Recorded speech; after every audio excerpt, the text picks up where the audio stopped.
स्वागत है आपका एक बार फिर से भारत समाचार के हमारे इस खास कार्यक्रम में जो सत्ता के गलियारों की हलचल, कानाफूसी और गपशप पर आधारित है। तो चलिए शुरू करते हैं पावर सेंटर।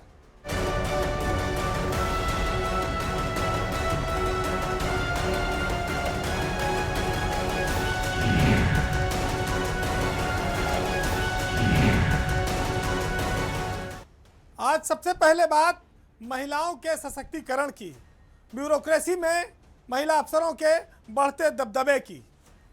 एक और देश में महिला आरक्षण को लेकर काफ़ी सारा शोर मचा है, दूसरी ओर यूपी की ब्यूरोक्रेसी में महिला अफसरों ने एक नया दम दिखाया है।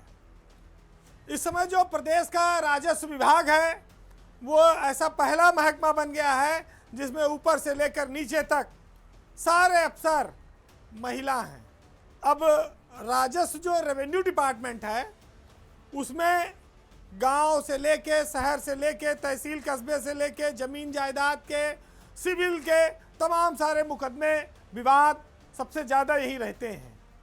अब इनके निपटारे की जो जिम्मेदारी है वो महिला अफसरों के जिम्मे है, उनके कंधों पर है।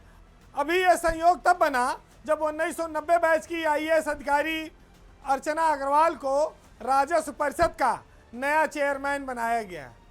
चूँकि पद खाली हो गया था, अनिल कुमार रिटायर हो गए थे, तो मुख्यमंत्री ने उत्तर प्रदेश की सीनियर मोस्ट 1990 बैच की अर्चना अग्रवाल को राजस्व परिषद का नया चेयरमैन नियुक्त कर दिया है। उनके साथ ही जो राजस्व परिषद में आयुक्त का पद है वो कंचन वर्मा के पास है और प्रमुख सचिव राजस्व का जो पद है वो अपर्णा यू के पास है।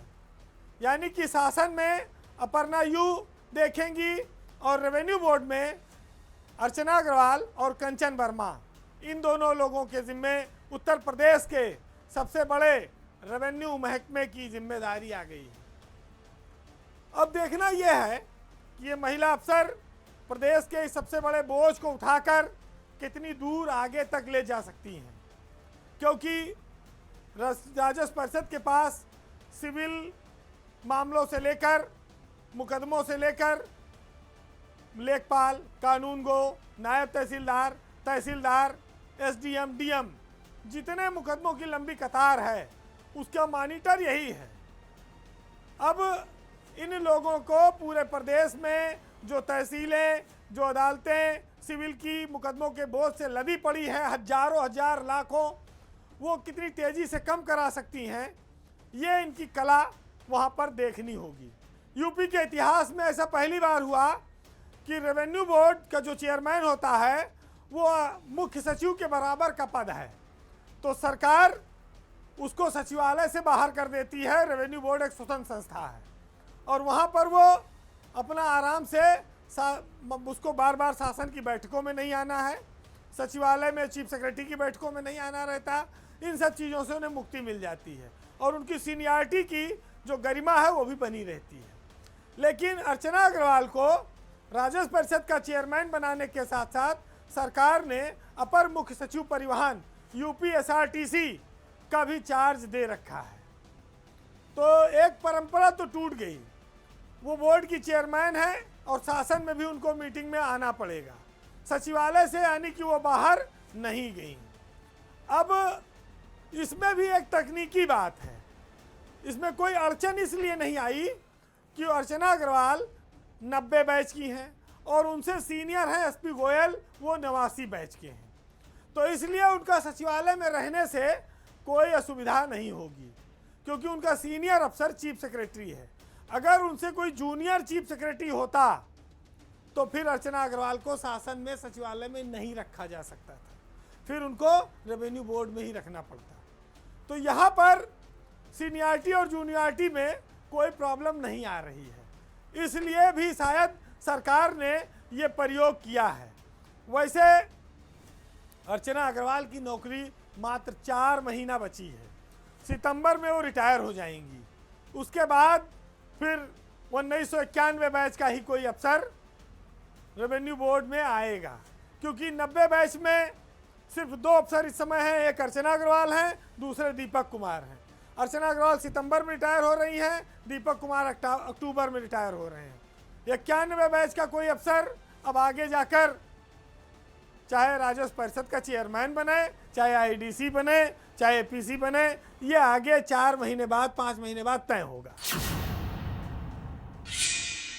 अब बात एक ऐसे संगठन की जो बहुत ताकतवर था, पावरफुल था, लेकिन अफसरों की स्वार्थ लिप्सा ने इस संगठन को बर्बाद कर दिया, खत्म कर दिया।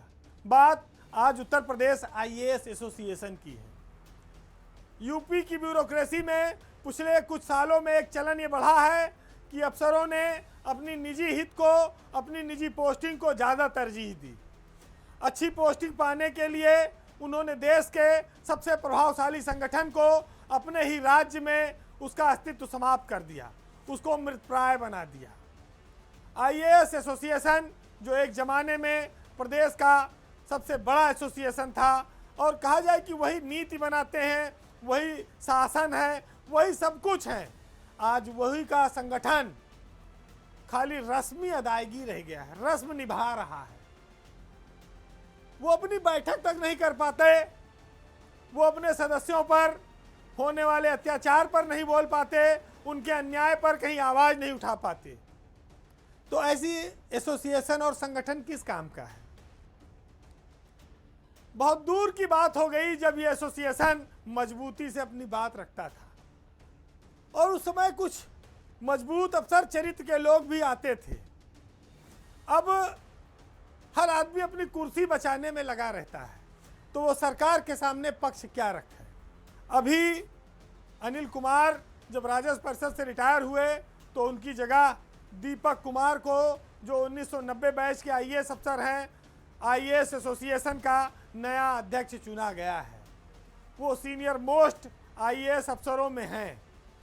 लेकिन दीपक कुमार क्या इस एसोसिएशन में कोई परिवर्तन ला सकेंगे?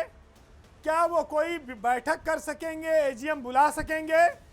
इसकी कोई गुंजाइश नहीं दिखाई पड़ती है, बहुत साफ तौर पर, क्योंकि उनके पास नौकरी के मात्र 5 महीने बचे हैं। अक्टूबर में दीपक कुमार रिटायर हो जाएंगे। आखिरी वक्त में वो कोई क्रांति करने के लिए इस एसोसिएशन के अध्यक्ष नहीं बने। आज वो आईआरडीसी और एपीसी जैसे बड़े पदों पर हैं। तो अनिल कुमार के बाद उन्होंने इस पद को ग्रहण तो कर लिया है, लेकिन वो इस पद पर कोई बड़ा आयोजन कर सकेंगे इसकी उम्मीद नहीं है। बलकार सिंह आईएएस एसोसिएशन के सचिव हैं, ना कार्यालय है, ना कोई बैठक है, ना कोई कार्यक्रम है, ना कोई प्रेजेंटेशन है। तो ये मुखिया बिना ताज के बना रहे हैं आजकल। योगी आदित्यनाथ जब मुख्यमंत्री बने थे उस समय आईएएस अधिकारियों का उन्होंने सम्मेलन किया था, और उस समय अनूप चंद पांडे मुख्य सचिव हुआ करते थे। उसके बाद से आईएएस एसोसिएशन अपनी कोई बैठक नहीं कर पाया। पहले इस प्रदेश में एक आईएएस वीक मनाया जाता था, पूरा सप्ताह, जिसमें पूरे प्रदेश के आईएएस अधिकारी लखनऊ में जुटते थे। उनके लिए लंच और डिनर का इंतजाम होता था। मुख्यमंत्री उनके सम्मेलन को संबोधित करने के लिए आते थे। उस सम्मेलन में आईएएस अधिकारी अपने नए कामों का प्रेजेंटेशन, प्रस्तुतिकरण देते थे। फिर उनकी अपनी एक एजीएम होती थी जिसमें वो बहुत सारे प्रस्ताव पास करते थे। उसमें अफसरों की समस्याओं पर विचार विमर्श होता था। इसके अलावा खेलकूद प्रतियोगिताएं, सांस्कृतिक कार्यक्रम, ये सब आईएएस एसोसिएशन की शोभा थे। लेकिन अब वो बीते जमाने की बात हो गए हैं। अब तो स्थिति ये है कि ये एक मीटिंग भी नहीं बुला पा रहे हैं। सिर्फ ये एक नाम मात्र की अध्यक्ष ही रह गई है। अध्यक्ष और सचिव चुने जाते हैं, मीटिंग नहीं होती, कभी मिलते नहीं, रिटायर होकर अपने घर चले जाते हैं। बहुत साफ है कि अब एसोसिएशन के लोगों ने, अफसरों ने मान लिया कि अपना कमाओ, अपना खाओ, और मुसीबत आवे तो अपने घर चले जाओ। कुछ अधिकारी ये मानते हैं कि अब इस एसोसिएशन को ख़त्म कर देना चाहिए, क्योंकि इसकी उपयोगिता अब समाप्त हो चुकी है। पहले एसोसिएशन किसी भी अफसर के साथ कोई भी बात होने पर मुख्यमंत्री के सामने अपनी बात रखती थी। उस गलती में सुधार कराने की गुंजाइश रहती थी। लेकिन अब रीढ़ वाले लोग इसलिए सामने नहीं आते कि अगर बोले तो गया, बोलने की कीमत चुकानी पड़ेगी।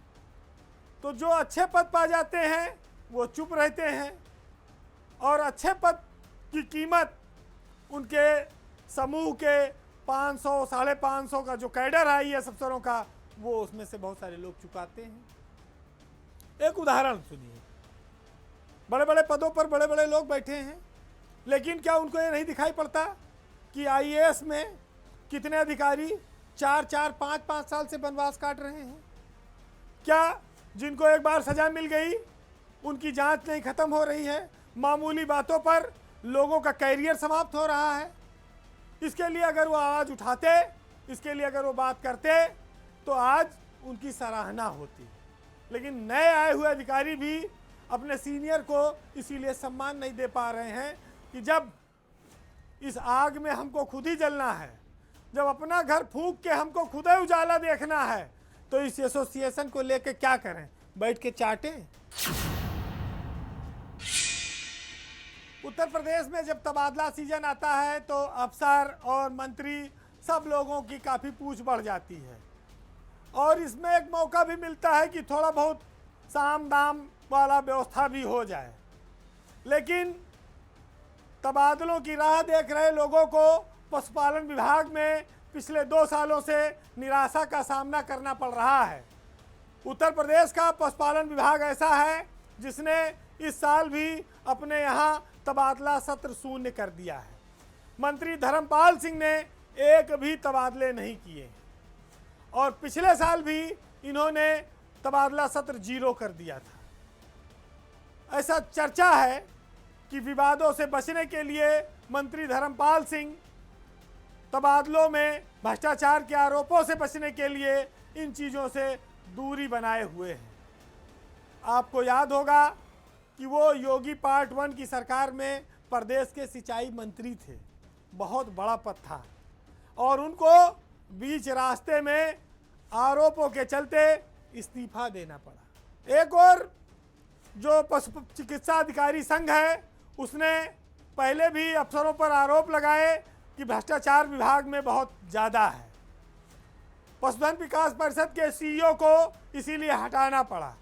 जब तबादला सत्र करीब आया, फिर हल्ला मचा कि करोड़ों की उगाही की तैयारी है। इन सब आरोपों से बचने के लिए ही मंत्री ने तबादला सत्र को 0 कर दिया। लेकिन इसके पीछे कुछ और कहानियां भी हैं। दूसरी कहानी ये है कि पशुपालन विभाग के जो निदेशक हैं मेमपाल सिंह का इसी जून महीने में रिटायरमेंट है। तो जिसका रिटायरमेंट रहता है वो आखिरी टाइम में सोचता है कि थोड़ा बैटिंग तेज कर दी जाए। तो निदेशक इंतजार में थे कि रिटायरमेंट से पहले कुछ कर लेंगे, वो उन उम्मीदों पर पानी फिर गया, और ये बात आई कि वो लिस्ट बनाकर बैठे रहे, और शासन और मंत्री से तालमेल नहीं बन पाने के चलते उम्मीदें हसरतें पूरी नहीं हुई। तीसरी कहानी एक थोड़ी रोचक है। जो पशु चिकित्सा अधिकारी संघ है, उसके जो अध्यक्ष हैं डॉक्टर मनोज कुमार, उन्होंने निदेशक के कार्यालय के सामने CCTV कैमरा लगवा दिया। यानी कि जो पशुपालन के निदेशक हैं मेमपाल सिंह, वो तबादलों में मोल तोल न कर पाएं, उनके यहाँ कौन कौन ट्रांसफ़र कराने आ रहा है, उन्होंने उन निदेशक के कमरे के सामने CCTV लगवा दिया निदेशालय में। ऐसा आपने कभी किसी विभाग में सुना ही नहीं होगा कि कर्मचारी अधिकारी एसोसिएशन विभागाध्यक्ष के कमरे के सामने CCTV लगवा दे कि आओ देखते हैं किससे मोल तोल करोगे, किसको तुम बुला रहे हो। मनोज कुमार के इस कैमरे के खौफ की वजह से निदेशक मेमपाल सिंह से मिलने जिलों के अफसर डर के मारा आए ही नहीं कि कहीं CCTV में कैद न हो जाएं। तो ऐसा क्यों हुआ? पहले कई सारे निदेशक तबादलों में उगाही करके निकल गए, और ये एक चलन चला आ रहा है विभाग में। तो इस पर लगाम लगाने के लिए अधिकारी संघ के डॉक्टरों ने एक नई तरकीब खोजी कि डायरेक्टर साहब के कमरे के बाहर कैमरा लगवाओ, जो आए जाए उसको रिकॉर्ड करो और उसका पीछा करो। मंत्री को भी ये बात पता लग गई मंत्री ने तुरंत तबादला सत्र 0 कर दिया। अब अंतिम समय में अरमानों पर पानी फिरेगा तो सोचिए क्या दशा होगी। तबादले इसलिए होते हैं कि जो लोग वाजिब हैं, कोई विकलांग है, कोई किसी जिले में 4 साल 5 साल का समय पूरा कर चुका है, किसी की पारिवारिक परिस्थिति है, उस आधार पर उनको दिया जाता है। लेकिन उनका भी हक मारा गया। ठीक है, कुछ लोगों का हक मारा गया, लेकिन जिनका माल मार दिया गया उनके लिए तो समझ लो कि उनके नौकरी का अंतिम मौका चला गया। उनको तो पूरे ज़िंदगी पछताना ही हाथ रहेगा।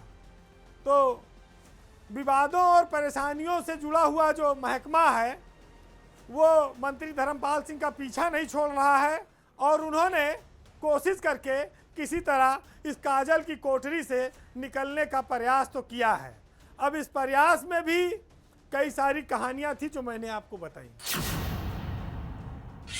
अब बात उत्तर प्रदेश के बाहुबली नेताओं की, खासतौर से पूर्वांचल के, जिनकी धमक इधर तेज हो गई है। वो सत्ता के साथ तालमेल बनाने में लगे हैं, वो भविष्य के लिए समीकरण तैयार करने में लगे हैं।